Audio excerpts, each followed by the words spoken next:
Will you pray with me? Emmanuel, on this holy night, help us. Help us resist the temptation to imagine you far away, born once long ago in a land and time not our own. Help us. Help us expand beyond the censored stories that preserve the magic but leave out the mess, highlighting the heralds but leaving out the horror that your light revealed and that your good news disrupted. Instead, tonight, O God, we open ourselves to the whole of your story, the wonder, the mystery of how heaven ever touches earth. You come not just to Bethlehem, but to this city, to us even. So, God, nudge open our spiritual imagination and grow our capacity to perceive you, wondering what might your birth look like tonight.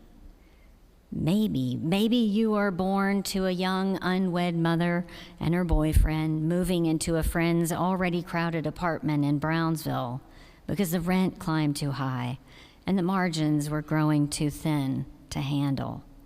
What if the angels did not just appear in open fields years ago, but reveal themselves on the night shift at Bellevue Hospital, speaking good news to custodial staff, nurses, aides, to those keeping watch through exhaustion and under fluorescent light, those holding the world together while most of us sleep? What if the voices that we call wise and wonderful were those of our community organizers and mutual aid volunteers, environmental defenders, teachers, and artists, those who refuse despair and travel across boroughs and budgets and burnout because they believe that love is still being born? What if the journey, oh God, to find you ran along the one train or the crosstown bus route when it worked, past H&H's Bagels at dawn, by Malecon on a crowded Friday evening, past apartment windows glowing late into the night, by shelters, classrooms, courtrooms, kitchens, and clinics, all the places where people are trying to choose care over cruelty and connection over collapse. Emmanuel, God with us, help us remember that the world was no less violent, no less divided, and no less afraid than when you first came. The welcome was not warmer, the powers were not gentler, the risks were no smaller, and yet you came anyway.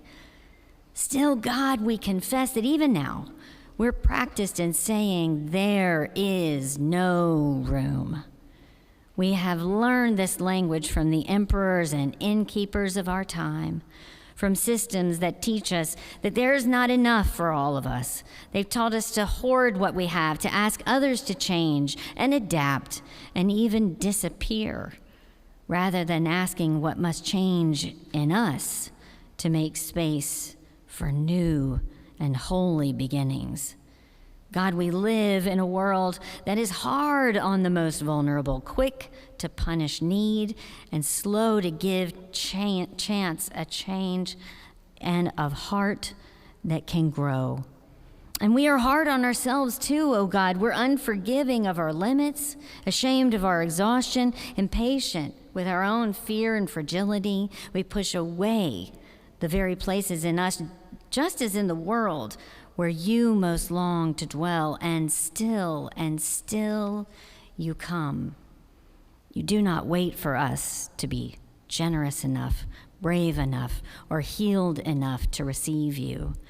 God, you arrive in the crowded places, in the unready hearts, and the lives already stretched thin, asking not for perfection, only for the chance to be with us. So tonight, Holy One, free us from looking only out there for you. Teach us to notice where love is being born among us. When we forgive or choose mercy, show up for another, fight for truth, and hold on to hope. You are there. here. Let that good news settle into our tired bodies and our hope-starved souls. You are here. You are being born again in our city, in our moment, in us. Thanks be to God. Amen.